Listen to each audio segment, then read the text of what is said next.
So anyway, my choice. But Sly, you made a canon movie. Over the Top is awesome. Yeah. So anyway, my choice would be another sequel. Yeah. You know. Da, da, da, da, da, da, da, da, Robocop 2. Da, da, da. All right. Yep. Robocop 2 I is saw this a on the lot big of fucking flack for I don't know any reason. There are critics that actually say Robocop 3 is better. I'm like, Bullshit. really?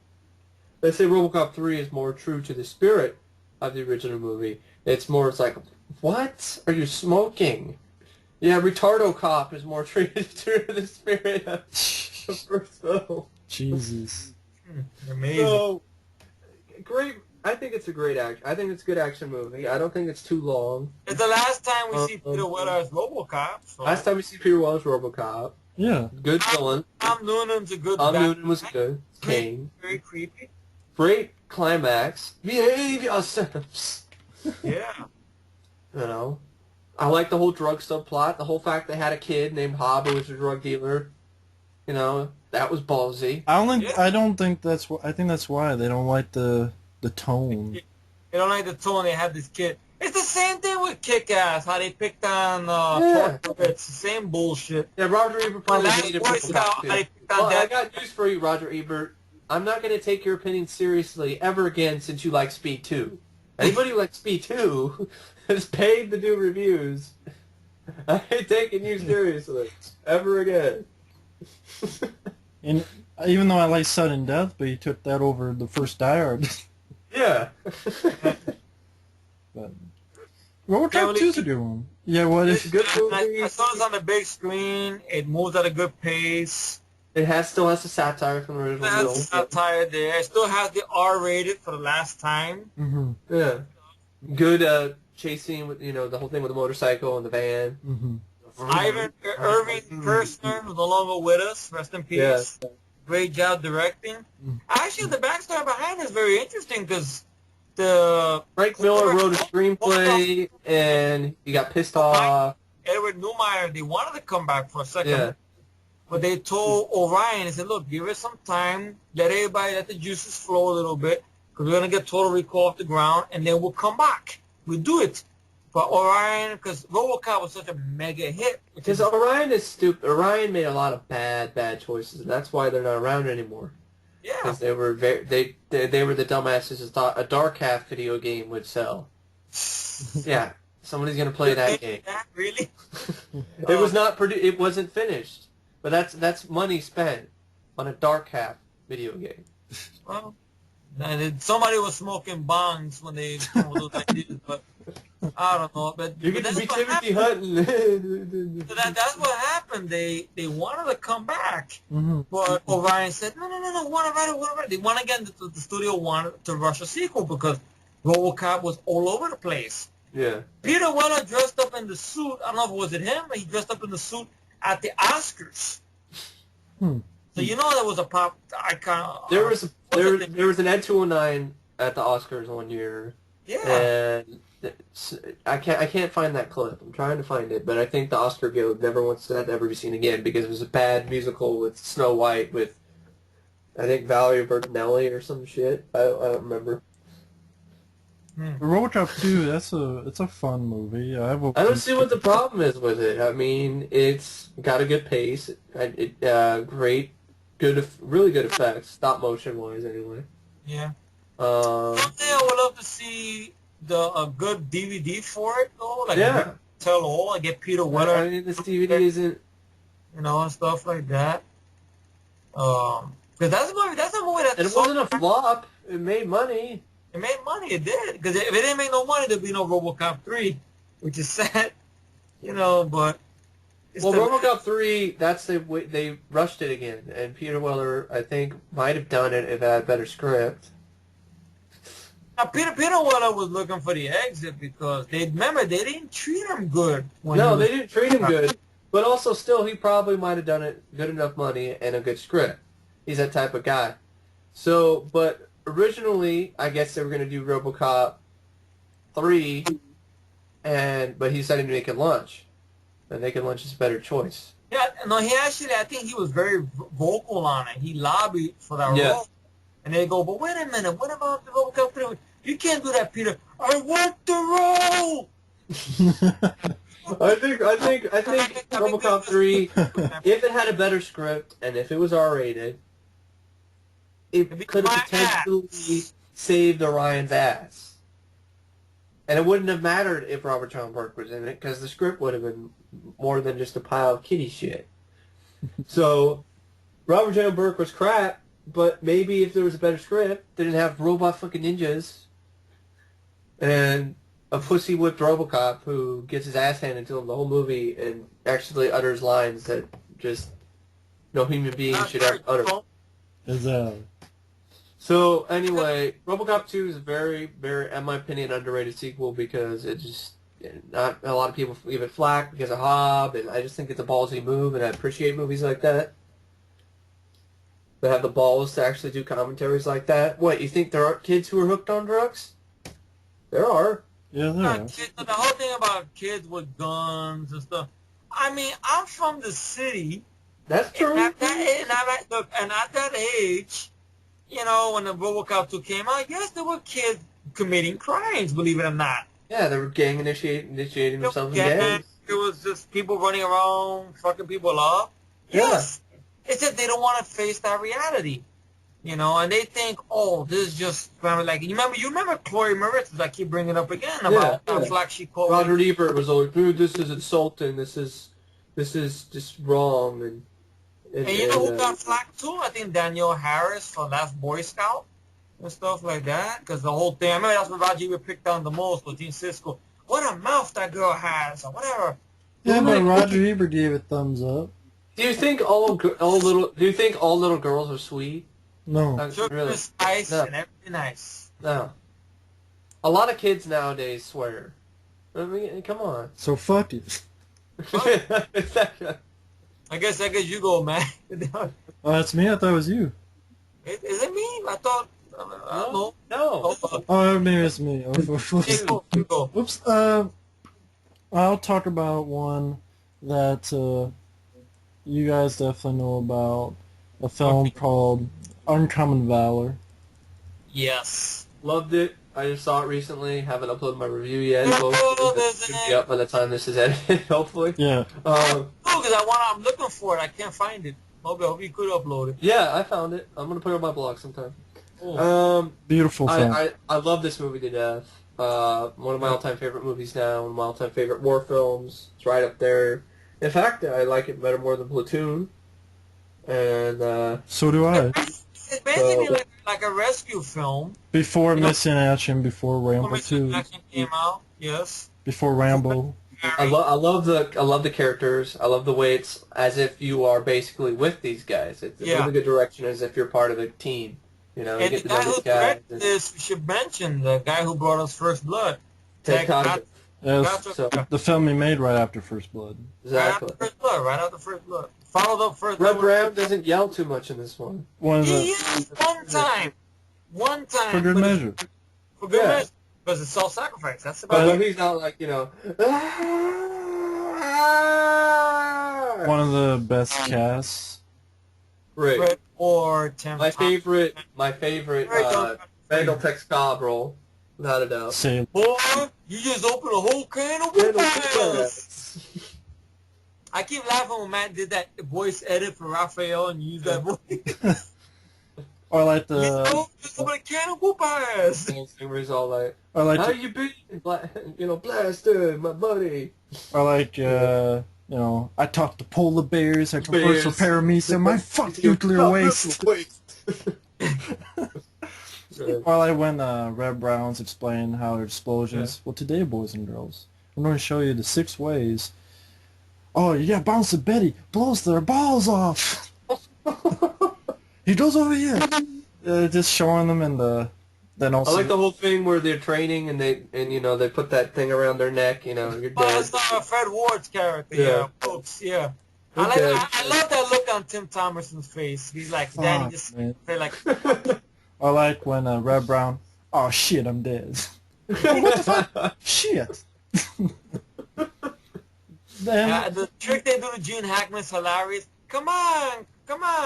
see, you guys got careless. And all of a sudden he comes out and he chips him in the water. But, I mean, think about it. This is a film that never gets talked about. No. It That did get a high mark on the asshole scale of IMDb on Great 6.2. Great song, great score by James Horner. Yeah. yeah, great song. Great the song Brothers at the in the end. Night by Ray Kennedy. Yeah, Beautiful ending. Made me tear up. I choked up too because it was like he went out there, and Gene Hackman, and his buddies, and went out there to save his son. His son didn't make it. If you don't get sort of choked up about that, When you it takes tell a me real man that to you show didn't, their emotion. when you tell me you didn't expect that to happen when you saw it, Mike. No, Yeah, I did not. No. So it came out. That you didn't expect that his son was dead. No. So it hit me. Like I said, it hit me real hard. Because I knew the other guys died. And then I just heard that, and then I just started to get choked up. And I was like, oh, man, that sucks. This is what you do when you make characters that you Yeah. like. Yeah. Yeah. So if they do die, you feel something. Yeah. It draws you in. Like Backdraft. It's involved. When Kurt Yeah, Russell died, I felt Yeah. something. This should So, do it. Nightmare on Elm Street, I didn't feel anything. When the first one I did, Glenn dying, even though we didn't know him for that long. Yeah. You know. The Nightmare on Elm Street remake, I didn't give a fuck. Exactly. Not giving a fuck. You waiting for everyone to die. Exactly. Freddy killed everybody or whatever. That's it. So, yeah, I agree. very solid movie. I mean, there's other movies like war movies. I'm going to bring this up, Saving Private Ryan. I think Uncommon Valor is a better movie. You get a lot of flack for it. I don't care. I think Uncommon Valor is a better war movie than Saving Private Ryan. Sue me. Exactly. Yeah, it's a beautiful, beautiful movie. I always give it the highest mark. And the DVD deserves features. It deserves no excuse. It deserves features. It Yeah. made money. It People made think it didn't make any money. Like, it made doubled its budget. Yeah. Made like $30 million back in 1983. That's pretty damn good amount of money Yeah. for 83 money. Good amount of money. It's not like it was a flop. So I don't Exactly. get it. But I guess that'd be your turn. Mm-hmm. My turn? Okay. See, a movie I want to talk about is very underrated action. I got it. I know. My buddy Matt, our buddy over here, Matt, doesn't care for this film. I know Mike would understand. Avenging Force. Yeah. I thought you were gonna say Soldier. No, not that one. No, Avenging Force. Okay.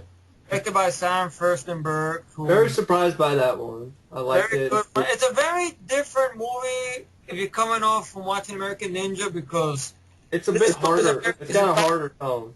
it's a harder film, but not mean-spirited. It's handled. I know Steve James dies, but I felt for him though. It wasn't like, it was like, oh, It wasn't a cheap shot. I didn't think No. it was a cheap shot. He got killed and you got pissed off, and then you wanted, Michael Dudikoff to kick some ass. And he that's- kicked that's ass. good. They have a good score by George S. Clinton. Yeah, And good fight scenes, not too over the top.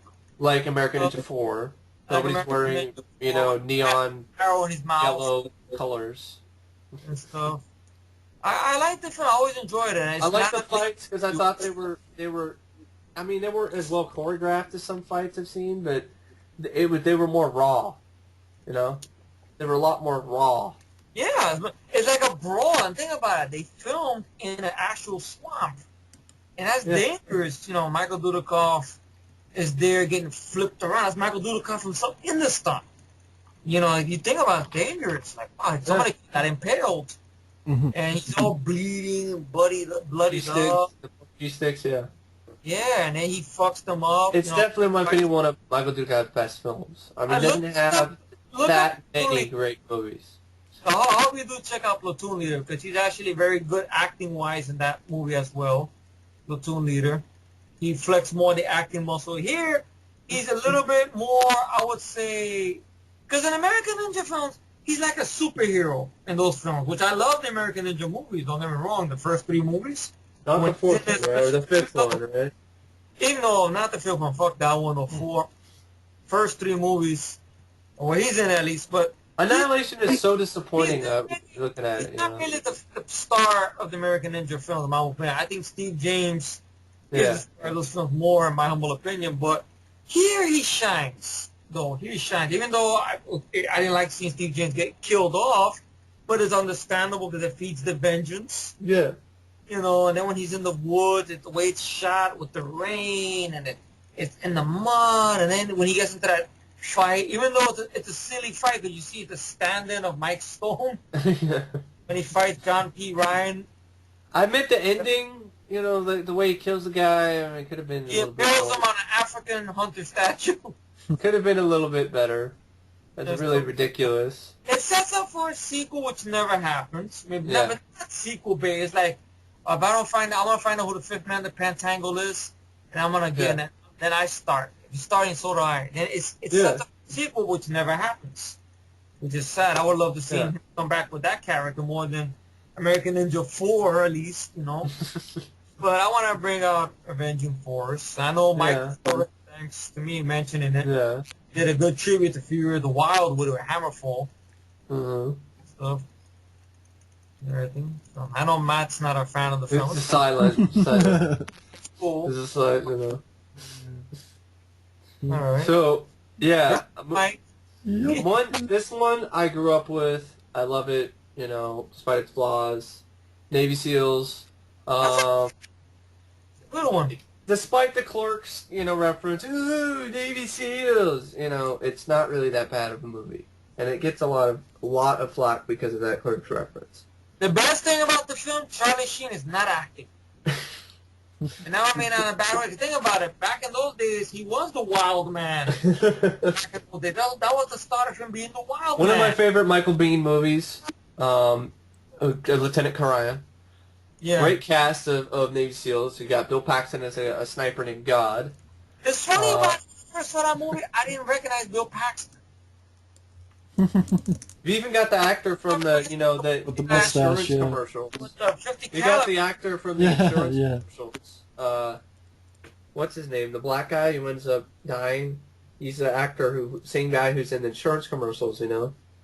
Oh, he's the one that's on that series, The Unit. He's on that series, The Unit. I think, yeah. Good soundtrack. I mean, you know, Like awesome. Lightning, the thunder in my eyes. Out of the darkness, the winner will survive. Strike like lightning. So, awesome song, good movie. And a lot of people, it was not really that action, it's kind of boring. The action isn't, it's more realistic to actual Navy SEALs, you know, actual type of military, you know, action. You know, if you want to go realism, it's pretty realistic. I like the Charlie Sheen in the film. You know, I know I'm harsh when he's not acting because he was the wild man back then. I mean, if you like Top Gun, you're going to like Navy SEAls. It's just that what I like about the film is I like the little dialogue he has there. Like when he plays that chick on Curran. Yeah. He makes it look like he got paid so he could take Joanne Whaley and fucks up the date. And he goes, "You still got her, Hawkins? Hey, look, trust me with your life. Don't trust me with your wife." When he says that. That's not like something Charlie Sheen would say. Trust me with your life. Don't trust me with your wife. It's good action, you know, good quotes, you know, just a lot of these, it just seems, you know, when I was a kid, it was Top Gun and Navy SEALs that went hand in hand for me. So, you know, I mean, just, I don't know, what's Rick Rossovich was good in it too. I mean, he kicked more ass than he did in Top Gun. So, you know, he kind of, but he didn't get kicked off aircraft carrier in this one, I don't think. He wanted to get into somebody else's bunk. One problem, I, you know, good drama too. I did feel for when that character died. Yeah. Really good, some good montage sequences. A lot of fun. The golf course sequence is fun to watch. Yeah. The climax, okay, the whole firefight was nice. I could have done with a better ending for the bad guy. It's a one problem I might have. As you know, just He gets pushed underwater and throat slashed, which we don't see. You know, Dennis Haysbert is the guy who plays Graham. So, you know, just a good movie in my opinion. Good action flick. The best movie about Navy SEALs in my opinion. The only one thing about the film that gets me a little, but then again, is with Michael Biehn. I don't hate Michael Biehn. It's just when it comes to aliens, the end of Terminator, the end of Navy SEALs, for some reason or another, he gets shot and carried away. Yeah, I know. He gets shot and carried away by and Planet Terror. Planet Terror. He's in. Probably Sheen. But when I think about it, that actually works. You know, that's the only thing I like about it. Those two characters, they had a falling out. So their loyalty was in doubt, those two characters. Yeah. So the fact that he went in and saved his ass really was basically did cement that they were still, you know, good buddies and, you know, willing to risk, Charlie Sheen was willing to risk his life for him. And I just think I'm very realistic in my opinion now. On location. They actually did film it, I think, in the Middle East. So, yeah. Very good movie. What are your thoughts about Navy SEALs, Matt? It's a good. I agree with what you guys said.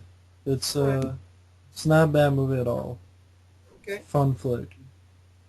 Because I don't hear many people talk about that one either. So, you know, that's another. Exactly. All right. I'll bring up Outland with Sean Connery. Oh, that's funny. I just bought Outland on Laserdisc today, so that's just a film not many people talk about with Sean Connery. No, they don't. It's actually one of my favorite Sean Connery films. Very underrated.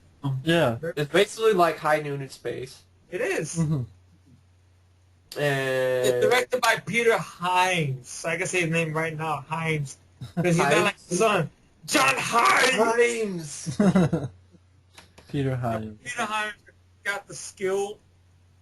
Good Good cast. score by Jerry Peter Goldsmith. Boyle as the bad guy. I like the Peter Boyle as bad guy. Yeah. I like the actress. That's what surprised me was Peter Boyle as the bad guy when I first saw it. I was like, when she had a mouth like a sailor. She was always yeah. I like her. I was very surprised by Peter Boyle as the bad guy when I first saw it because I was like, Peter Boyle actually playing a bad guy because I never knew that was in it.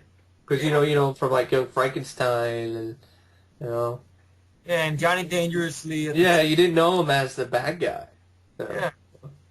Good job. Good plot. Was it drug running? Is that it? Yeah, like drug space, I guess, right? Yeah, they wanted to make the workers work longer and longer, so they have them take these drugs. I was gonna say it's not wall-to-wall action. No. It's not wall-to-wall action, but it builds up pretty good. A good shotgun sequence at the end, you know, with Sean Connery. Good practical effects. Actually, it's the first movie to use the introvision technique. And the introvision technique was sort of a green screen technique before they actually had a green screen.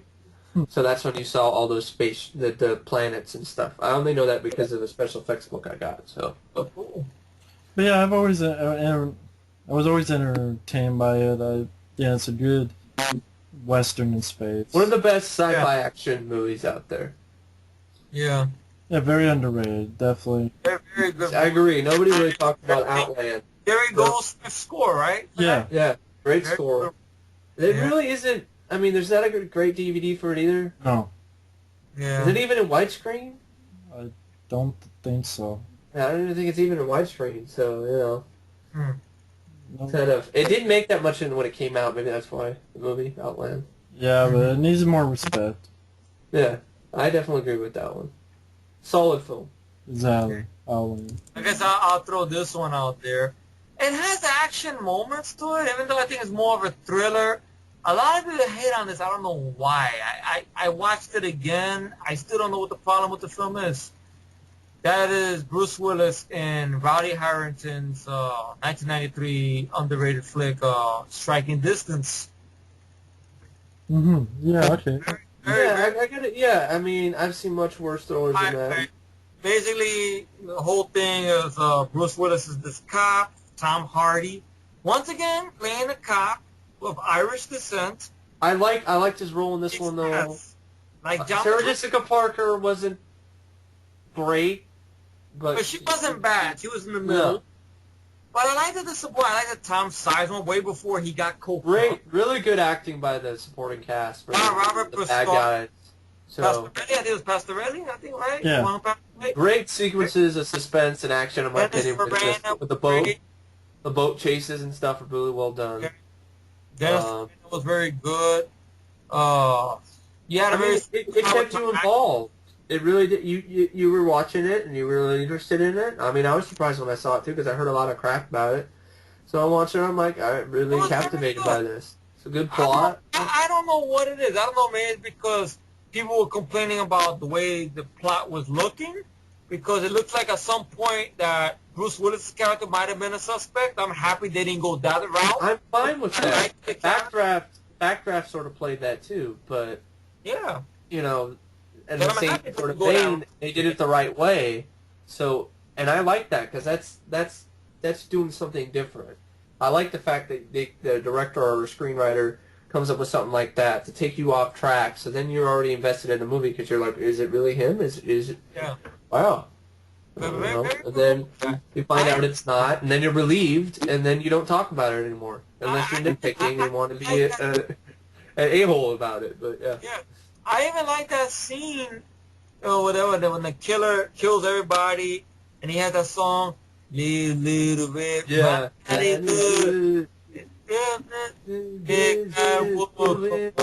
Ow! I like that. It's great. And plus, Robert really surprised me. Isn't there something with the remote control car too? No, that's Deadpool. That's Deadpool. No. Yeah, sorry. That was a little thing where he had a little police car there just to torment his victim. Yeah, that's what I meant. Wasn't a little tiny remote control police car. Yeah. That's what I meant. Yeah. I like the way they did the twist here. Yeah. You know, we realized why Dennis Farina was kind of putting on Bruce Willis's character a lot. Rodney Harrington, the more I think about him, he's a very underrated director in my opinion. He hasn't gotten really anything recently. Roadhouse got a cult following though. Jack's back. You know, he wrote the screenplay for The Hitcher, right? No. No, Eric Red. Oh, Eric Red. I don't know. Robert Harmon directed it. Oh yeah. Rodney Harrington did. Very good. Yeah, I think he's Eric Red. I like the one-liner when you know he grabs the killer. Is that the one where he gets on the boat? Yeah, he gets on the boat and he falls off the bridge and they're both in the water. He thinks he drowned the killer. Killer pops back up in typical fashion, and the killer uses the taser. So I like what Bruce Willis does. He grabs the taser. He goes, "Who's the best cop now?" And he puts the taser right in the motherfucker's mouth. Like, Yeah. get him, Bruce. Yeah. Yeah. That's one of the Bruce Willis films where I actually got excited. Get him, Bruce. Yeah. And then you got Brian James in there, which is another guy I miss a lot. He plays the asshole, the cop that puts down Bruce Willis a lot. Yeah. And he goes, "It's all right, Eddie. And don't worry about it. I bet you want to take a shot at me." Nah. Then he go, boom. Well, couldn't hurt. Yeah, exactly. So I liked that. I mean, it's a fun movie. I don't know why. Good thriller. Bruce Willis is on his A game, and the movie caught a lot of shit and stuff. And I think Bruce Willis, I don't think is that proud of the film, which is sad. I don't get the shit it gets. I mean, I've seen a lot worse films than that. Yeah. So. Yeah. What do you guys thought on Striking Distance? Pretty good? Yeah, that was okay. I like it. Yeah. It's an okay movie. Yeah. All right, so I forgot who goes next now. I got to go to use the little boys. Me. Okay, I'll be right back. Keep on, guys. Go for it. This is one that I think whoever owns Lionsgate needs to get off their ass and re-release it on DVD. Steel Dawn. Uh-huh. I first time I saw this, I was blown away by it. For a low budget, Vestron video, with Patrick Swayze. It's one of my favorite Patrick Swayze movies. May he rest in peace. I think it's just freaking awesome. I mean, I just because the sword fights at the end are just awesome in my opinion. Yeah. Some of the most badass sword fights ever on film. Great stunts. It's a low budget. It is like Mad Max, but like with swords. But I mean, for a low budget movie, it's more badass than really it has any right being. I mean, I think it helps because of performance by Patrick Swayze Yeah. as Nomad. The score is decent. I also like Brian James is good in the supporting role. It's actually the chemistry between him and Lisa and the Emmy actually works because they were actually married at the time. So, just a very fun, action-packed science fiction, movie. And my Still Dawn is just one of those movies that really surprised me. And because I wanted to see it, and I heard a lot about it, and then I saw it on VHS, and I got it when my dad was still in Portland, and went to some VHS store, that had movies. And looking back, I got it, but I wish I had more cash because there's some other good movies there. If I had any money, probably would have bought two. But Steel Dawn, just still surprising me to this day. One of my all-time favorite Patrick Swayze movies. I agree. It's a very good one. Yeah. One of the best Mad Max rip-offs, so to speak, out there. Good score by Brian May as well. Lance, good Brian May score. The guy who brought us this Missing in Action 2. You have a cameo role by Arnold Vosloo, and he gets it pretty good. Anthony Zerbe plays a good bad guy. He tones it down a little bit more than his role in Kiss Meets a Fan in the Park. But anyway, just a fun movie that I just think should be more readily available on DVD. Yeah, it's a good one. Nobody really talks about Still Dawn that much, so it's... You would think with Patrick Swayze no longer being with us, that Lionsgate will do a nice little double pack or something, or a documentary on Still Dawn or whatever, but they don't do that stuff. I don't know why. I mean, they own the rights. They own artisans, so I don't get it. Yeah. Yeah, I agree. I mean, I saw it for the first time not too long ago, and I enjoyed it. Mm-hmm. Well, I'll throw two quick ones out there, too. They're kind of similar in that they're sort of disaster movies that no one talks about. Volcano and The Core. I like The Core. I saw The Core in the theater, actually, with my dad, and I liked it. I actually enjoyed The Core. I remember my mom had DVD. Stars Aaron Eckhart. I like the characters. So when those guys die, you do kind of feel it, and it's an interesting plot, practical effects. Well, you got that French guy, the one that techie something, the one that there are some CGI. I know there's some CGI. I'm just saying there are some practical effects too, like the machine itself. The production design. I guess that's what I meant to say. Production design. But yeah, I like the idea of going into the Earth.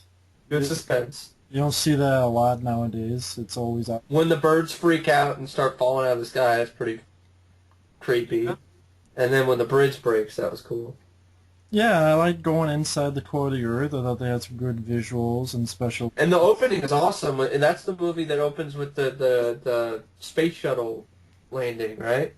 Well, it's in the film. It doesn't open with it, but it's... No, it doesn't open it, but it's in the film. Hilary Swank. That's very suspenseful. I think that's an awesome sequence. Hilary Swank. Really well done. Hilary Swank and the other guy landing. Yeah, really well done, suspenseful sequence there, in my opinion. And, I don't know, I just liked the idea behind the film. It was a little different than the others. What are people's problems with it? I mean... They just... Realistic? Probably. I like some of the characters. I like the asshole guy, I think Stan Tucci. Yeah. Before he dies, he's like recording himself. It's like... Yeah, exactly. What the fuck am I doing? Then, this is like, he knows he's going to die, but he realizes he's recording himself. It's like, what the fuck am I doing? Yeah. That's what he literally says right before he dies, and self-sacrifice. But I just found it very entertaining. Yeah. And it's better than Journey to the Center of the Earth with Brendan Fraser, that's for sure. Yeah. And Aaron Eckhart has become an actor I really like, and he was really good in that lead. And I know I may be alone in this, but I really like Volcano with Tommy Lee Jones. I don't mind it. It's more entertaining and more crowd-pleasing than Dante's Peak. So if you're going to compare the two, Volcano is the film I'd rather watch. Dante's Peak is kind of slow-moving. And it's alright. I don't hate Dante's Peak. It's just Volcano's quicker paced. Tommy Lee Jones is good in it. I like the idea. It's a Sci-Fi Channel idea, but it's But money. good actors Got a and bigger money. budget. Yeah. So it's fun. Kind of. It's a Money fun, behind it's a those good movies. popcorn flick, really. That's I what it know is. going into it what the movie's about. The title tells you that, of course. It's a volcano in L.A. I already know. I caught it on TV and I liked it. At least it's The not coast New is York. coast. I remember seeing little bits of it on a long time ago with the cast and everything like that. I thought it was an okay film. I would like to revisit it again to see if it held up at the time. But Tommy Lee Jones is great, and I love that song they threw in the end of the film. I love LA. I just remember, I remember the trailer, you know. The coast is toast. I should do like Anne Heche in it, I will admit. I like She was not annoying in this one. I gotta agree. I don't mind Anna H that much, even though off camera she's a little cuckoo, you know, because for I'm Cocoa gay, Puffs. I'm not. I'm gay, I'm not. I'm gay, I'm not. Like, which is it? She's bi. Well, then fine. Oh. Fine. But Yeah, make your mind. But Volcano was a film by 20th Look at Century the size of Fox that I actually liked. Critics tore it apart and it didn't make much money, did it? No, Right? No. correct. But I liked the film. I was entertained. I mean, I thought the effects were good. I thought Basically what it stuff does is Volcano's there to entertain you and it succeeds. I know it's unrealistic, but I knew going in, so it's not like it. I like that. That's the point of going to the movies, is to escape realism. If I'm watching if it's a documentary about volcanoes, okay, or if it's a biography, okay, then you have a right to bitch and whine and complain. But if it's a movie that is just basically there to be entertained, if the poster says it's a volcano in L.A. and yeah, it shows it, I know where I'm going. exactly. It's like, what did you expect? I get pissed off at nitpickers. I hate Well, nitpickers. I am a nitpicker, but only if the movie That's sucks. what I'm saying. If the movie sucks, okay. But if the movie's I do. actually pretty good, I don't think Volcano sucks. I mean, no one. No. I'm like, No, I I'm the only don't think it person sucks. on I'll admit I'm a YouTube that nitpicker talked. too. I'll admit I'm a nitpicker too when the movie sucks. Yeah. But, you know, when the movie is decent and watchable, you know, and these people hate the movie just for two little things But that don't affect the movie at all, that's what I'm talking about. I like Volcano. Volcano's entertaining. It does its job. I mean, you go to movies to be entertained. I don't go to a movie to be engrossed. I don't go to a movie to be, I'm going to expand my horizons and I'm going to walk out thinking. No, Christopher Nolan, I don't go to movies to see that, to do that. To end on a math question or something. Chris Nolan directs Volcano 2. Remake. Was it Volcano or was it? Or he'd probably end, Well, I mean, and then it'll have some footage of some kid's science project, Volcano, and then But there's a lot of movies like that. Like I like the Godzilla movie. I enjoyed that one too. Oh, the Godzilla me too. But I mean, compared to Dante's Peak, have you guys seen Dante's Peak? I've seen Dante's Peak. Volcano is a better movie in my opinion. I like Volcano better. I'm not Dante's Peak. I'm not a. You want to complain about a movie that they drive on the volcano. Yeah, Lava. Dante's Peak. They drive in the lava. They outrace the pyroclastic flow. Well, they actually drive on the lava. Yeah, They're driving over the lava, and they drive through the river. It's because it's James Bond and fucking Sarah Connor, man. That's why. There you go. Go ahead. James Bond is that's true. Go ahead. After. Here's I'll throw one out there. Let's see. I had it on tip of my tongue. Rapid fire. That gets shit, really? Well, it's underrated, right? No, Nobody talks about that movie. doesn't have a good DVD. It doesn't. Yeah, okay, I can throw Not Rapid even in Fire. widescreen. No I one don't talks think. about Full Rapid Fire, screen. right? Rapid Fire is like I full mean, you can see, you screen. can type it up on YouTube. There's a billion tributes to it, so I'm sure somebody knows about Rapid Fire. Well, no one talks about it. Like Brandon Lee, you said yourself they talked about The Crow when you were talking to me on. Okay, all right. Because I'm a good fanboy of that film. And, I love this. Yeah, movie Awesome is movie. very good. This is the movie where first time they told Could have him, been like Bourne, right? Jason Bourne. You know, yeah, that's I mean, what Jason Bourne I think he would have been the best Jason Bourne. Or like Matt said, he would have been the perfect Spider-Man. Yeah. Yeah. He's got a good wisecrack. You know. Yeah, just look at the rapid fire. Look at Shinobu Tokyo. He has the mouth for it. Yeah. You know, to get away with the wisecracks. But rapid fire, I saw it at a Power point in sploos. my life. I remember when I was going to junior high school, and yes, when you go to those, when you get to that point in your life, stuff is happening to you. Your voice is changing or whatever. Your peers don't accept you. Yeah. Your fellow peers, so you get into a lot of fights. Was I one of those kids that watched the karate clip and tried to do the stuff? Did it work? Just like I watch the Rocky movies and think I'm a boxer. Yeah, they get knocked out and it's not a boxing, you know. But it happens and stuff. But I was entertained. I liked the idea how Brandon Lee, because granted, I didn't catch Bruce Lee's films because when Brandon Lee left us, that's what got my curiosity peaked. I said, let me go look up his movies, and I saw those movies, and I was blown away by those. Really, the whole way the movie, you know, the drama involving his family is actually really good. You look at it. They wrote, did you know that they actually wrote it for him in mind? They had nobody else in mind for that role but Brandon, so they wrote it just for him.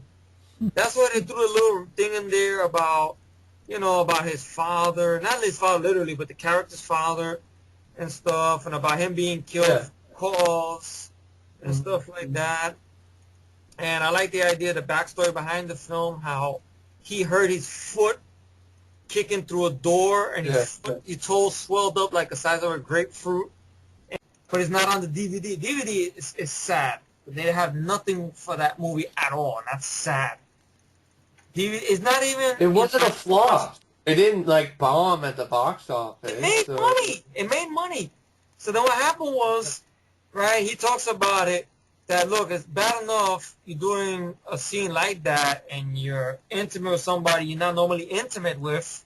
Yeah. And the funny thing is, you're in the moment, you try to get in the moment, but in the scene, I'm mostly like, watch my foot, please watch my toe, watch my foot, watch your toe. Just the way he said it was funny, though, because he's on top of him. He's like, watch my foot, watch my toe.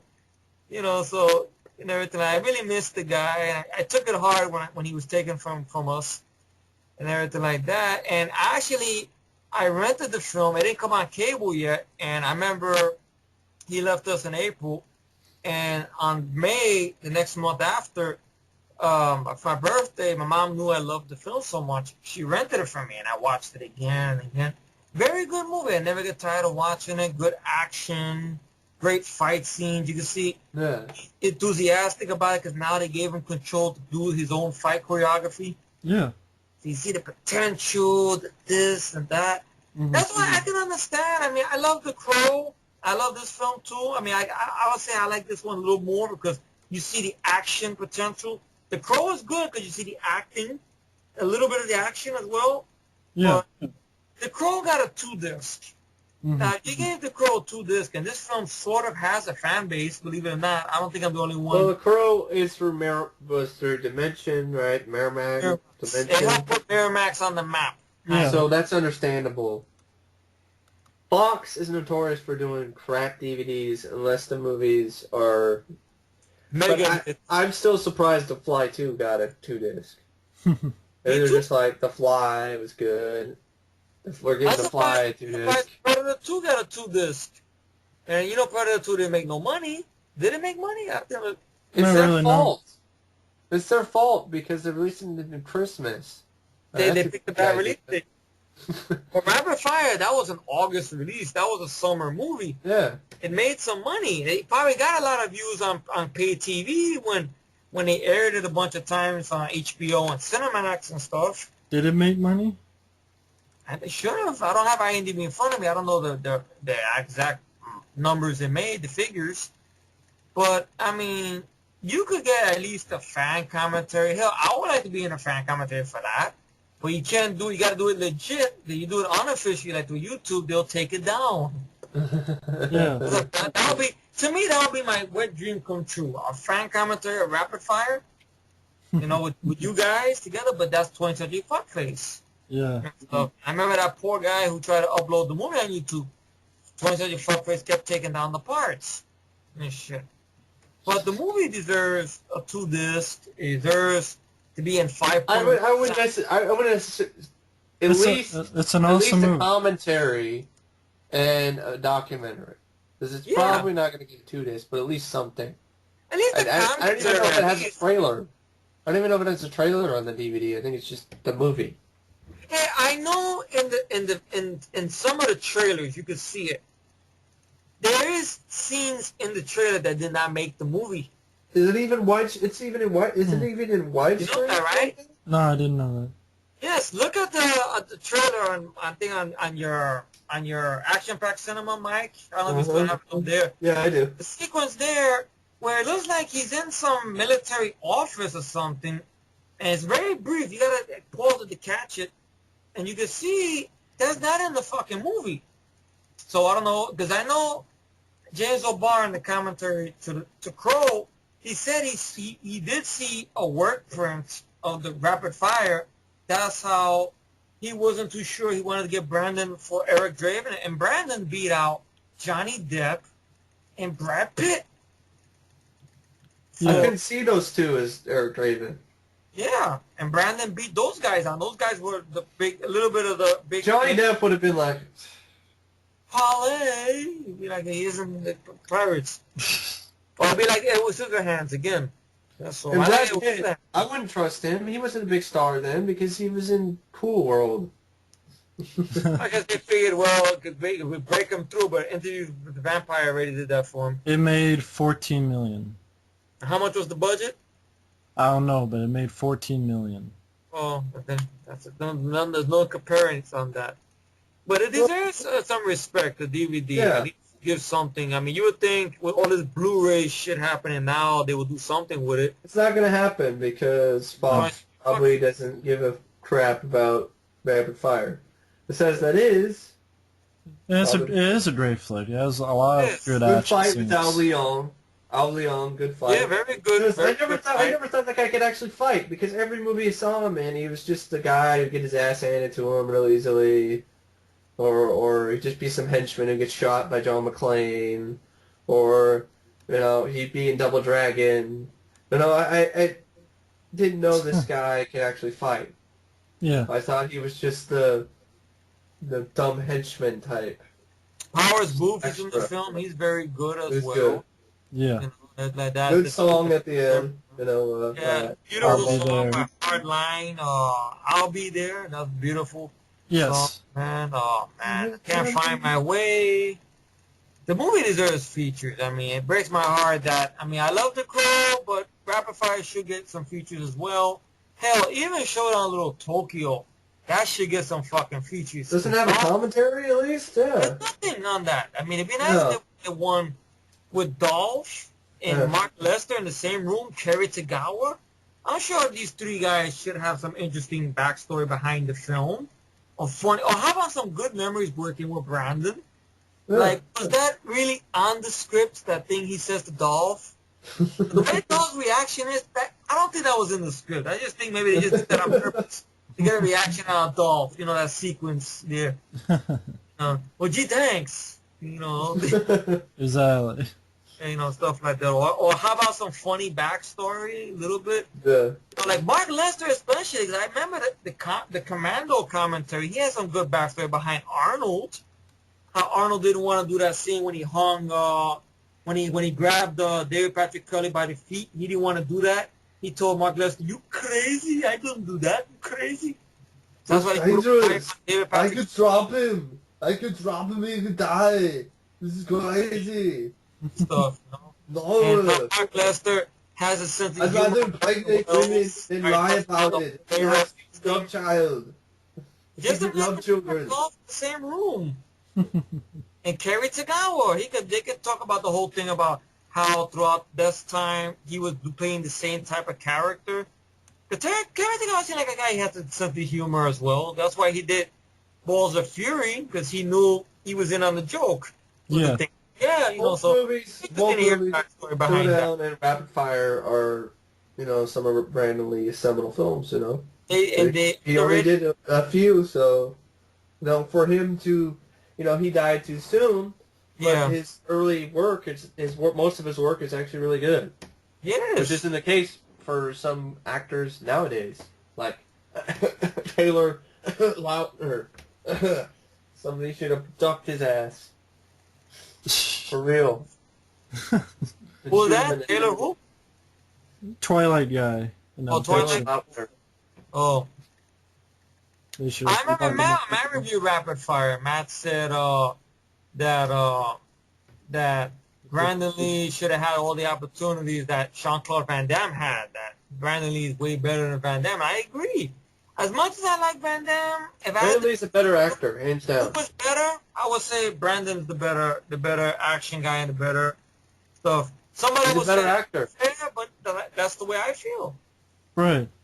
You know, because he should have gotten. Because I believe this. I know it's not fair to think this, but why not? We're three of us here. Brandon Lee, I see in interviews with him with the Crow stuff, the man had ideas. You know, like he was a big fan of John Woo and stuff. That's why that two-gun sequence was in Rapid Fire. He loved the Hong Kong action flicks. Yeah. He loved Jackie Chan's film. That's why, once again, that reference, that sequence with the motorcycle, when he pushes the motorcycle through the guy, and that's a reference to Police Story. And I saw Rapid Fire first and stuff. And I think Jackie Chan paid him back because in Rumble in the Bronx, when he has that fight scene in that area where the gang is at, he hits the guy with the refrigerator. That's a little wink. Brandon Lee did in Rapid Fire. Good fight scenes that were entertaining, too, like the one guy. Like, that's the refrigerator thing, right? The agent guy who comes in. Yeah, the two agents trying to kill him. Yeah. Yeah. I still remember that tribute you did, man, with The Last Dragon, because it was so perfect. You are the last dragon. Yeah. Then Nick Man, Power of the I glow. like the guy Taza Ma, who played the Asian gangster. I like even the Italian gangster. I mean, even the background, you know, the whole thing about his family. You know, was it his father who got run over by that tank? Or Yeah, his father got run over by a tank in Tenement Square, so you throw that story in there. That was good. And I like the idea how he had the guy, Dustin Lee Gwynn, well, I remember from 21 Jump Street, doing this calls to try to get awareness in Tenement Square, and Brandon's character wants to put it behind him. He don't want to talk about the stuff or whatever. Yeah. And everything like that. And then how he's in art class, which I wish I could be an artist, man. If I had that, because just to be in a class like that, where you got to do a sketch of a naked woman and stuff like that, it's just great. And I like what the teacher tells him, Jake, this is life study. Draw what you see. That's what I see. And then she comes, you see her naked? That's nice. She goes, well, wow, that's a dragon, so he's charming. That's great. And I just love the film. I really wish it would get more respect on DVD. Yeah. And I'm a big fanboy of the film. I would love one day, if there was a way I could do it and take the risk, I would do it. But it's too risky with 20th Century Fuckface. Do it like a bootleg theater style, you know, like somewhere like that, but then it wouldn't work. So I know Mario tried that Robocop 2, and they fucked him on Robocop 2. Yeah. One of our friends, Mario Reddy, did that. He tried, him and his buddy tried to do that with Robocop 2, to put the camera to the TV, and do the commentary, and MGM fucked him on that. That's it. I'm happy that Highlander 2 is still up, and Highlander 1. Wow. That's still up, I think. Yeah. Hopefully. Oh, man. But that's me for Rapid Fire, and I'm looking at on Fellow Tokyo. I know it's a long one. But Yeah. go ahead. One I'd like to talk about, another underrated film. First movie for this actor, I think is very underrated. And please, Paramount, release this fucking movie in DVD already in the United States. The Perfect Weapon. I got power! Yeah. It's time I saw The Perfect Weapon. I heard a lot about it. And I got it on VHS and I watched it. And I was like, this is awesome. Which a lot of movie? people problem. Any format. Perfect The Weapon. problem people have with Perfect Weapon is, he doesn't kill very many people, doesn't shoot any guns, doesn't do this. Who cares? I mean, what the... That's your issue? No shooting, no killing, no scrotum, really? Go fuck yourself. He beats the shit out of everybody, though. Good fights, practical. I mean, who cares? I think it's more badass that you can kick somebody's ass with your bare hands. When do you see that flick? Perfect Weapon? Yeah. That was a while ago, actually. That was a couple years Hey, ago. you have it on your blog. You have it on your blog. We probably saw him. Yeah. So, had a lot of fun with that one. I like the one-liners by Jeff Speakman. Is there The a whole power thing with I guess yeah, so. So I like that. the guys who try to mug him, you know. Yeah. Yeah, I love that film to death. That's an awesome flick. I mean, nobody talks about that movie. For one, The Perfect Weapon. It's not on DVD. No. Anywhere, believe it or No. not. I guess I it's not have in it as a Europe. Laserdisc, but it's hard to find though. Oh, I'm gonna be on the lookout for the Laserdisc. Laserdisc. That's a. But I mean, I good saw one. that again. That was a fun one. Still good. Excellent action scenes, fight scenes. I mean, he's so fucking fast. Yeah. He still is fast, yeah. man. Unlike, Big Mac Seagal. It's still sort of quick. I watched a video of him. He's still... You don't use it well then No. in his movies. No, he doesn't. But I mean, a like- lot of his films are underrated. Yeah, The Expert. Street Night. Daily Outbreak. Outbreak, that's a fun one. I love Deadly Outbreak, you know. You forgot to wear your bulletproof cup. Yeah, I really want to get that one in my collection. I got Street Night and I got Perfect Weapon thanks to... If I had my VHS that's in Oklahoma, I could, but no. It's a fun movie though. I mean, I those wonder two if are I could fun kick your flicks. ass. Wait, not just you. All three. Yeah. I mean, I just loved it because his fighting style is so badass. Yeah. It's just like, just... I'm like, holy It's shit. basically realistic combat You because... kick your ass in like 30 seconds. It's like somebody hit the fucking NOS button on him. And just, Yeah, exactly. yeah. Like you hear an engine tune up. I mean, he doesn't have to kill people. He just beats the shit out of them. So He makes them wish they're dead. That's yeah. the hospital like this. I should have not fucked with him. That's it. Exactly.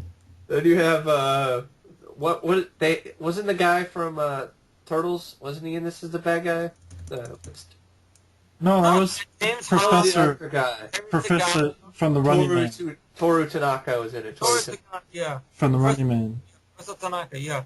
Sub-Zero, now play. Playing Zero. But, awesome stuff. I like the stuff with the batons. He breaks those. Yeah. He does that training sequence on the so just really fun movie. Even has Rufio in it, actor plays Rufio. Oh yeah, Dante Bosco, yeah. I actually liked him in this film. He was very So Very fun flick though. very good movie, and just try him. Just try him, please.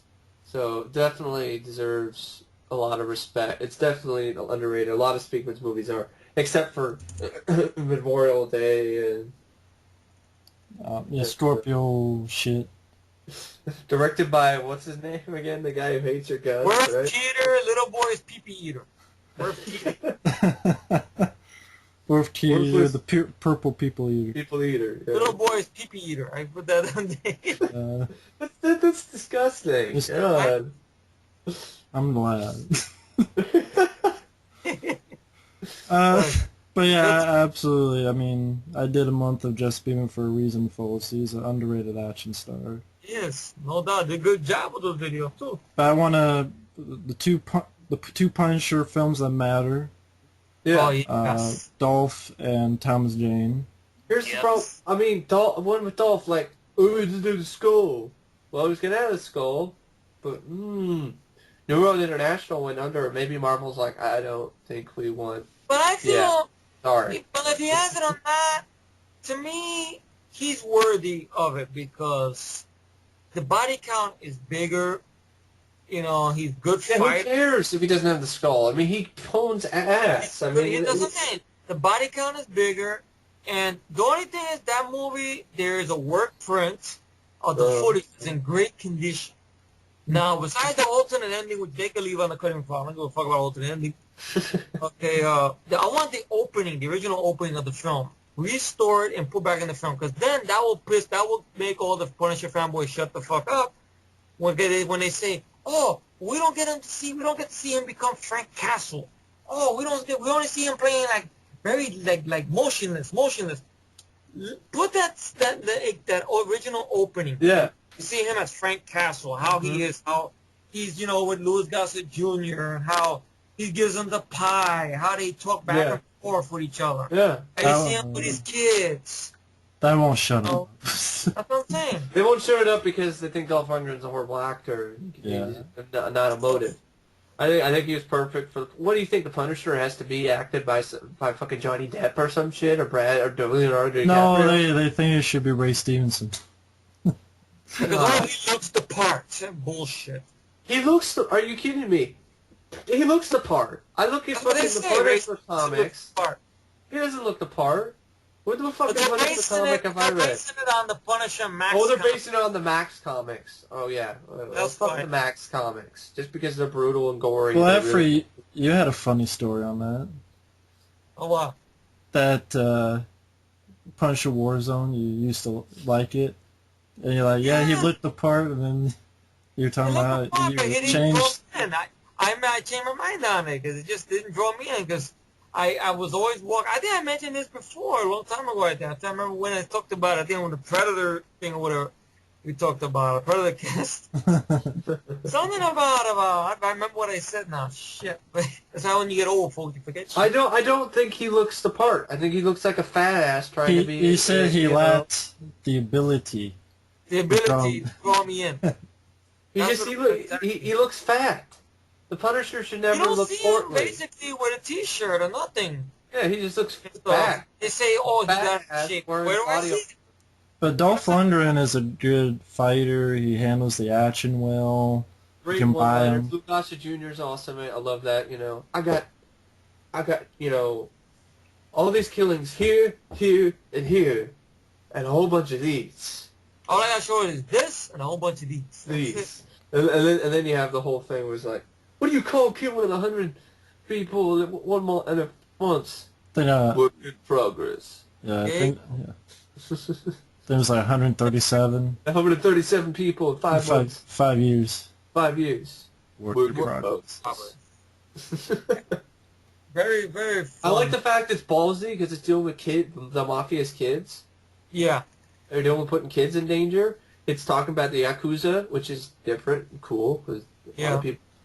Although one of the best Yakuza movies is definitely Showdown Little Tokyo and American Yakuza with Viggo Mortensen, but that's more of a drama. But it has some good action moments in it though. But yeah, It's fun, it's fast-paced, and a lot of action. yeah, Like good directing by Mark should. Goldblatt, who I loved his movie Dead Heat. And I like. me too. Yeah. And I wish he could have kept on directing. I really do. I think he would have been very good. The films were not hits, though. I even know. like the homeless guy. I know. Oh, yeah. This guy, the Yeah. actor, he was actually in that movie Mr. Nice Guy with Jackie Chan. He was that No. guy Happy who was like Hunting. the boss in it. Happy Huh. Hunting, Mr. P. Oh, Yeah. okay. Yeah. Just- The ending reminds me of Big Trouble in Little China, and that's not a bad thing. I liked the ending. It was real good. Which way we go? Brah! Right over there. The workload footage definitely adds something to it because the body count at the end is even higher. Just what was the actor's name who played the main guy, the German Sharon Crab. Sharon Crab the was European guy, Amsterdam, French guy. Sharon Crab was good. He was Good good movie. with Johnny Franco. Good score too. So yeah, all Yeah. around fun movie. He needs a better DVD. Louis Now, Gossett tell- Jr. beats the shit out of a guy with a pizza. Yeah, Here's That was the fun. pizza. I love when he takes the pizza. Thanks. Thank you.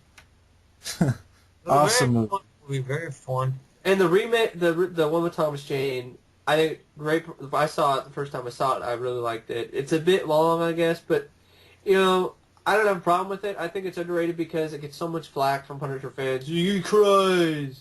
Punisher doesn't cry.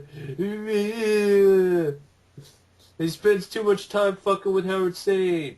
It's like that's the best way to fuck somebody over. You could do it the other way.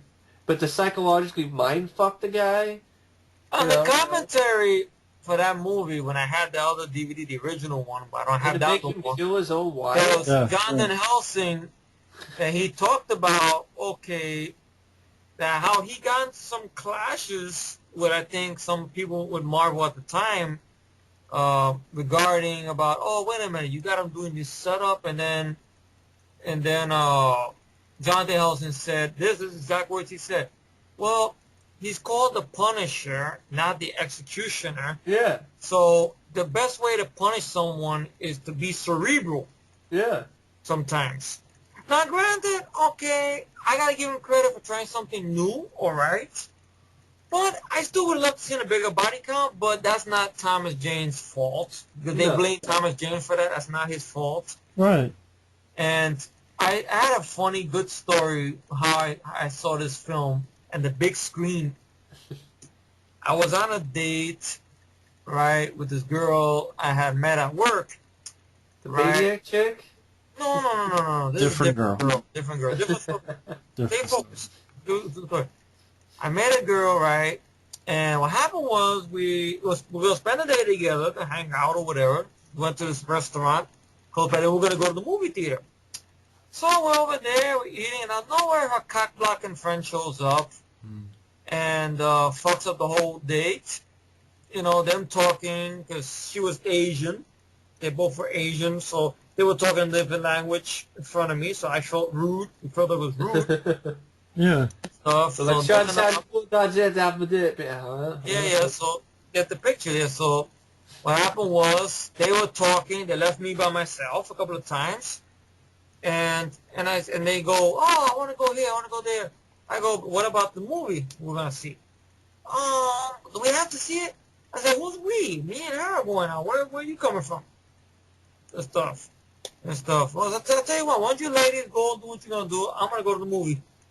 So I was pissed off. I left them both there and stuff. And I was at the theater. I said, okay, I'm going to go see what I'm going to see. I didn't know what I was going to see. I just figured we'd go pick a movie. Yeah. And I go there. I said, okay, Punisher. All right, let me go see this.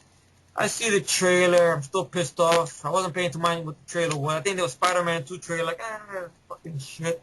Fucking this fucking... I'm sorry. Yeah, sorry, huh? So then what happened was, then the movie started, and I like the way it opened up with the Marvel emblem. That I'm like, whoa. I'm like, wow. And then my attention went straight to the screen. So this movie drew me in just by the opening. Yeah. I wanted to find out about what the movie was about now. And I seen the film, and I loved it. It was the movie throughout that whole year I could not shut up about, believe it or not. Everyone I talked to, you see the Punisher movie? It was good. It was good. It was good. It was not bad. Actually, what about it? I was telling my uncle about it. It's good. It's good. Then my uncle saw the movie and his DVD. Oh, yeah, by the way, I bought it. Right? And then what happened was, good DVD. It had good behind-the-scenes feature. It had a good commentary. And then I was looking, once I got internet, I was looking through the nets trying to find out info about the sequel and stuff. And I went to this place called Punisher.com, and I heard a lot of info and everything. But the movie, it's a good fucking movie. It gets flack for stupid shit. The Punisher did cry in the comics, folks. I hate to break it to you. He did. You look at some of the pictures. I've seen pictures. He picks up his son, his daughter, or whatever, or his wife, and he's crying. He looks upset. He's crying. Get it through your fucking head. Well, I think it's more of the lack of action and the location. For whatever. Okay. Well, it made up for it in the end. I thought the last firefight was pretty fucking badass. It was practical effects most of the time. Like, you know, when I had fun with some of the tongue-in-cheek stuff that people complain about. Oh, the Punisher would do something like that with the fucking popsicle and shit. That's stupid. It's like, I thought that was funny. But him fighting the Russian, which is fresh out of the comic book. Yeah. Well, they say, like, well, why did they put that music in there when he's fighting the Russian? Why wouldn't he What music was that again? Regulero. Dun, dun, dun, dun, dun, dun. Regulero. Dun, dun, dun, dun, dun. That's fine. I don't have a problem with they're it. like, well, why wouldn't he just burn the guy? He's the Punisher. He's a crazy guy. Yeah. I mean, Punisher is going to use whatever he could use. He But doesn't. no, they go like with the popsicle. Why is he using popsicle? Why doesn't he just burn him with a torch? For real. He's supposed to be a crazy guy, kind of. That's how they come. He has that sense of humor, though. I think even Thomas Jane mentioned that Castle has that sense of humor. Well, that's it. I think they say he doesn't have a sense of humor, like just like Ray Stevenson. Well, No I sense don't of know. humor. Just motionless. That's motion. That's the way how you do it badly. But I think that's the thing. They don't want them with emotions. I think a lot of people. Well, I don't know. I have to disagree with the people who say that. I mean, that's a very Yeah. interesting I think subject. they just want them to be a killing machine. Well, I don't know. You gotta have some form of little humanity. Even Rambo has humanity. Even Yeah. John Matrix, he has humanity. You know, it's gotta have some Yeah. humanity. And Joe they, Matrix has humanity because it's his daughter, and I likes to show Yeah. the opening of the film where he's doing this, in the I like the whole director's thing with a cut, tiger beat, The tiger. in the director's cut, when he's talking to Ray Don Chung's character, and he talked about, I was in Angola, I was here, I was there. You know, at one point of my life, I want to put behind me. Mm. All that matters now is Jenny. So that's the humanity. Yeah. You know, he doesn't want to do what he has to do, but he has to use these methods to get to his daughter. Mm-hmm. You know, that's you need. Every good hero needs to have that armor dented a bit. Look at Sly. Yeah. At the Rocky films, stuff like Lockup. that. Rocky 3, the whole thing. I'm afraid. Look Yeah, at Lockup. I'm afraid. We got Lockup. Yeah. ICU. That's a good Yeah. example. Yes, dented armor. You need to do that so you can care. I'm afraid for the first time in my life. I'm afraid. There's nothing wrong with it. It was me. Get all that. Yeah. Right. Yeah. Back to the Punisher, Yeah. Tom Jane. I mean, I liked that. The man's family was snuffed out. His dad murdered in front of him. His mom, Yeah. everybody, unarmed, cold blood. Yeah. And I love that reaction because it's humanity. When I know it's right out of Mad Max, but I don't care. I like Mad Max. I know I'm the only one, but the sequence when he runs on the bridge and he sees what's left of his wife and son. And I think Thomas Jane added that in there where he grabbed his stomach like he felt like someone punched him in the stomach, like a reaction. But somebody had said, "Oh, that's overshooting. Your wife and son are murdered. What else you gonna fucking react? Oh well, let me go get revenge." Work that way. Right. That's stupid. That's it. All calm and cool. 911, how you doing? Yes, my wife and son was just killed. Yes, and I want some retribution. Right now. Right this minute. I want to nip it in the butt. It don't work that way. Yeah. It'd be ridiculous. Imagine a Punisher like that. Right. God, so it worked. It drew me in. The movies are underrated. Thomas Jane wanted to come out for a sequel. He wanted to be balls to the wall, honest to the comics. He wanted to make the character a little darker, but still have the humanity to him. They made the man wait 3 fucking years on standby. The man had no pay. And there was a battle between Jonathan Helsing and Marvel. And to make matters even worse, he's getting screwed over again, with Headshot. Thomas Yeah, Jane. That's just... he's being thrown out because he's white. I hope he does suit him for every penny, and they get him in there, and they make up for it, make it worth his while. That's the stupidest thing. I know Joe Silver is supposed to be catching a lot of shit over that.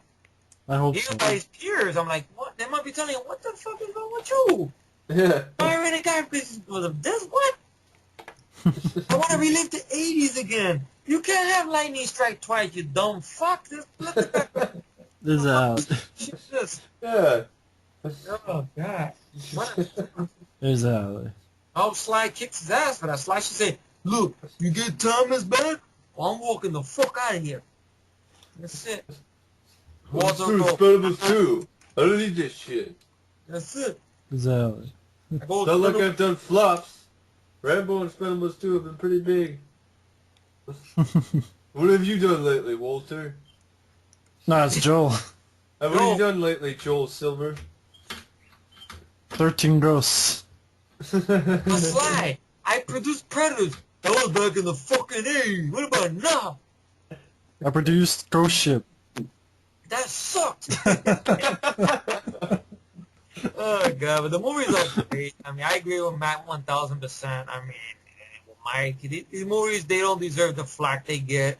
No. Director's cut of 2004 Punisher is a shitty director's cut, though. I don't like it. I know some friends of mine that like it. I had it, and now Matt has it. You know what? You know what deserves the flack? Warzone. I mean, God, The man blows up into nothing. There's no pieces. Just blows up into thin air. Warzone just goes too far with the, gore to the point it's comedic. Jigsaw is a joke, and that's sad. And in the comics, Jigsaw is a sadistic motherfucker. He's not a Joker wannabe. Jigsaw is like the way I think, not like Joker. He's kind of Two-Face, right? Kind of like Two-Face, but more violent, because he has a thing with knives. No, I said he's not like the Joker. That's why Like they approached him like that. They approached him like he's the Joker in the movie. It was stupid. He's sinister. He's taunting. Like in that video game I had on the PC, I still got it. He's Venom. Game. Yeah, right? because I mean, he's cerebral. He fucks with because Frank Frank Castle. Castle fucked his face up, so that's why he tells him, "Yeah, have you seen your family lately? How are they?" Something like he fucks with me, pisses Frank Castle off. Yeah. Stuff like that. He mind fucks him. You'd have to see Bushwhacker in a movie. That probably never happened. Bushwhacker would be nice to see. What would be a nice casting choice, which would be fun to see? Dolph. Yeah. Then you really have the real uproar with fans right there, because you got a camp that loves Dolph and a camp that loves Thomas. The only reason why he probably won't be, they want to do Bushwhackers because of that wrestling group. Remember the Bushwhackers from the 80s? Yeah. The wrestling tag team. Difference, really. But anyway, Punisher films, those two are good. Good Someone movies. can suck it. Yeah. Okay, I guess my turn. Shit. You remember the one you were going to say before? What I said before. When I threw out rapid fire, but you were thinking of something else? Yeah. Shit, I forgot that one now. You Fuck forgot. me. Let's see. I got it. I'm not going to lose it. I got it. Yeah. Men of War. Dolph Lundgren. Yes. Very good one. I caught that one on cable one time. I gotta thank both of you guys, really, from the bottom of my heart, because I've seen this on TV years ago. I didn't remember it too much because it was edited to shit. And I remember Matt told me a lot of good things about it. I think Matt held it. You hold it in high regard, I believe, right? Yes. High up on your list, on your favorite Dolph Lundgren film. One of my favorite Dolph Lundgren films. Mike told me about it as well. And then when they uploaded it on YouTube, and I saw it with you, I think matter of fact, we were watching it together, and I was like really into the film. I think I said, "Please don't say nothing, don't talk." I was really into the film, and I got the DVD. The DVD is plain bone. It needs features because you got Perry King directing, and it's written by John Sayles, and this man is a talented writer. And to write a script like this, the guy who brought us Alligator and Wild Thing. Challenge, Wild Thing, so many movies he's brought us. I mean, he's done a lot of good work. I know he got noticed for Lone Star. That was like his big movie he got noticed for in the mid-90s. Yeah. This was one that should have got theatrical release. You have a good villain. And Kino. Trevor Goddard, who's no longer with us, did a very awesome job. Yes. Great. Badass fight scene at the end. Yes. Welcome to Hell. And good fight scene would make you wonder, because I heard stuff about Trevor Goddard, how he used to be very, because he was on drugs or whatever, or on some kind of meds or something, and how he would lose himself into his roles, like in villain roles and stuff. Mm-hmm. And stuff. And just imagine him in a fight scene with Dolph, and he's slipping. It looked like he really did hit Dolph a couple of times, like in that sequence where, in the beginning of the film, he goes, "And this fight is not you hit me, I hit you. It's I hit you, I fucking hit you, and I fucking hit you again." He put that hand on me, kill one of his men. Yeah. And the camaraderie, I mean, I don't know, the rapport between the guys was great. Thomas Wright, I think the guy's name is, who does the stunt work. He's in the movie. Catherine Bell, which I was surprised to see her there, from Jag. It was interesting to see her there. Yeah. Charlotte Lewis, get to see her titties. That's a plus. I remember Charlotte Lewis from Golden Child. B.D. Wong is fun. It's nice to see B.D. Wong there. Yeah. The guy from John Carpenter's Vampire, which I didn't know that was him until you pointed it out, because he speaks with an accent. Yeah. I didn't know that was the same fucking guy. I wouldn't believe that's the same guy who got beat up by James Woods. Vampires Alive. Like, I can't believe he let James Woods beat him up. All the fights he does, no more shit. It was lucky. Beat you up? It's okay. Oh, man. But Man of War is a fun way. It needs a better DVD. Yeah, I agree. very fun. I've seen it twice, and it still demands my attention. And it deserves a DVD with features, with commentary, with the Good cast, good action. yeah.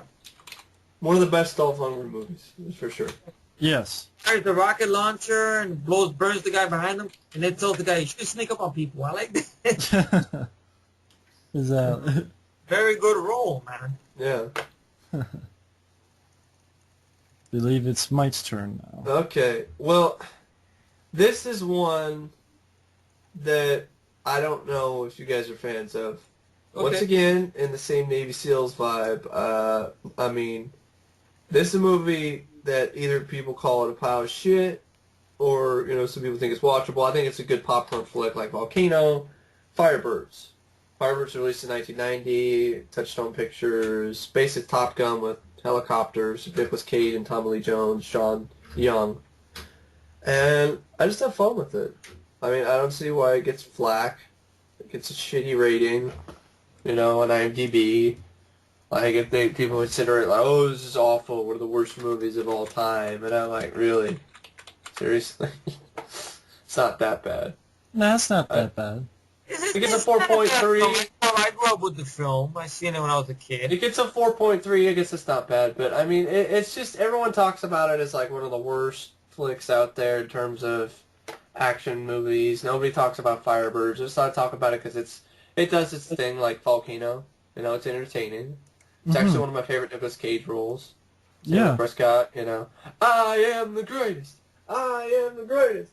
I am the greatest. Cool Flight Simulator. Yeah. Good Flight Simulator stuff. It's good revenge flick. Yeah. Because, Jake Preston, his partner, in the beginning of the movie, you saw him get shot down by this asshole drug runner guy, Stoller. Yeah. So when he gets the opportunity to fuck him up at the end, it's a good crowd-pleasing moment. Is that a pretty good way he does it, too, where he stops in midair and then flips down. It's like, good squib effect, blood practical effects. Sean Young wasn't, I mean, she's kind of androgynous anyway, so I guess she was probably a good choice for a military chick. That's what she's in Yeah, the she's just filler. Basically, I like Tommy Lee Jones. Yeah, I like the sequence. good. He challenges Nicolas Cage's character to a sparring match. I like the way he's done. Because he's like, in the beginning, he's like he's playing with Nicolas Cage, like, and then he swings at Nicolas Cage. Nicolas Cage actually lays him out. Yeah. I love the whole thing when his wife asks, the woman who plays his wife is the girl, one who plays the psychiatrist in Lethal Weapon films. Yeah. I like, she goes, what happened to your eye? Ah, nothing. Don't worry about it. No, what's wrong with your eye? It's big. Don't worry about it. Good stuff, boy, you're going to be busier than a three-pecker goat. Rules of engagement. Yeah. 1, whoever sees the other person first is a winner. 2, whoever gets it seen first is toast. So it's just a fun movie. If you like Top Gun, you should enjoy Firebirds. I don't see what people, it's just a Top Gun ripoff. But Top Gun is a giant music video, if anything. Top Gun's a movie, from the 80s, Yeah. Firebird sort of follows that same... not a bad film. It got a good DVD. At least they gave that a good DVD. Yeah, Firebird is a lot of fun. I mean, I think it's the best helicopter movie out there for me. And actually, Blue Thunder, actually. Blue Thunder's a great movie. Yeah. That's the second best. Cool. But, for people to call it, on IMDb a pile of shit and just horrible and no excuse for being made is just absurd. But anyway, I'm going to talk about Firebirds briefly, have fun with that one, so, Okay. yeah. Well, yeah, bringing up the Taking of Beverly Hills. Oh, please do. Good That's one. the underrated one, yes. Which isn't on DVD, and I can't find it It's not anywhere online. DVD anywhere, that's very sad. Starring Ken Wall from TV show Wise Guy and Matt Without a doubt, Fruber. it's his best. You guys gotta look up The Wanderers. He's very good in that movie as well. Wonder. Okay. It's not an What about the action Omega whatever thing? I've heard of right? that. That one. Yeah. The Omega syndrome or something. That's another movie he was in. He did a movie called The Gladiator, which is a revenge flick, a TV movie. It's all right, but the problem is it should have been not made for TV. It should have been. It should have been an R-rated New theatrical. World, He's good like in New World Pictures, like R-rated movie or something. like a canon movie. It should have been a canon movie. But he was good in the film, though, acting-wise, you know. I like the idea how he took this truck and he's handy with his hands and he makes a truck with a lot of gadgets and stuff to go after drunk drivers and stuff. Yeah. Very good. But it should have been an R-rated film, but it's still a good performance. The Yeah. guy's very underrated. Sad to say. He was in Running Scared. Thinking problems. He was in that one, Running, right? Running, is it Running Scared or Running something? I don't know running, but I know he had a problem with the bottle. It was a movie with Judge Reinhold. But Taking of Beverly Hills is good because Ken Wall is just a quarterback. Movie. And basically this group of bad guys want Yeah, to this movie take had over a video Beverly game Hills. too. Basically these bad guys want to take over Beverly Hills, so it's a little bit like Die Hard a little bit. And But in Beverly Hills. I like Yeah. it. And he gets with Matt Frewer, who's sort of this cop who was kind of working with the bad guys, but kind of not. Yeah. And, I don't know, just a fun chase scene. A lot of practical houses being blown up. A lot of sets, very good sets and everything. Fun moments between the two characters. You have a good villain, Robert Davi. Both the one and only Robert Davi. Yeah, that song, what's that song from? Janet Jackson, Black Cat. Is it Epic? Both. And you have both those in there. You have Janet Jackson when they're getting the fire. Yeah, Black Cat. And then also Epic, Faith No More. Awesome song, you know. What is this? He's throwing the ninja stars at the cops driving and practical. Well, it's a fun movie. Hey, man, It's did you very ever entertaining. that one? I know you did one a long time ago with Epic. Well, it didn't go through. He did a tribute to Stallone with that song. Remember? Yeah, the Epic with Stallone didn't go through, and I don't trust 20th Century Fox with footage. Oh, that's owned by Fox? Taking of Beverly Hills, yeah. Really? I thought that was released through Nelson Entertainment or whatever. Yeah, I it's thought- not really Fox, I don't think. They did something. Oh. How would they do anything? They don't really. I don't think they own that one because I have the tape and it's New Line. New Line Nelson. Because I think Yeah. this guy uploaded it. Jerome uploaded it. I think it was Nelson Entertainment. I don't know, sometimes they just do weird shit, but anyway. Yeah, Fox just decides they own the rights to things they don't. Yeah. But anyway, it's a film that should get a DVD release. Yeah. Maybe 20th Century Fuckface bought it just to do nothing with it. Just assholes. Yeah. Fuck them, they do not get this movie, so we'll keep it. But the video game, you know, you can play the shitty video game on the PC. Oh, there's a video game for that movie? Really? Take Your Brilliance, yeah. Wow. I just thought it'd be a big hit where Ken Wall would be a breakout star, but didn't happen. But still a good, entertaining movie. Yeah. One movie. I want to revisit that again. Should get a DVD release for fuck's It sake. should. At least a good format, at least. Damn. Exactly. Very fun movie. Yeah. Exactly.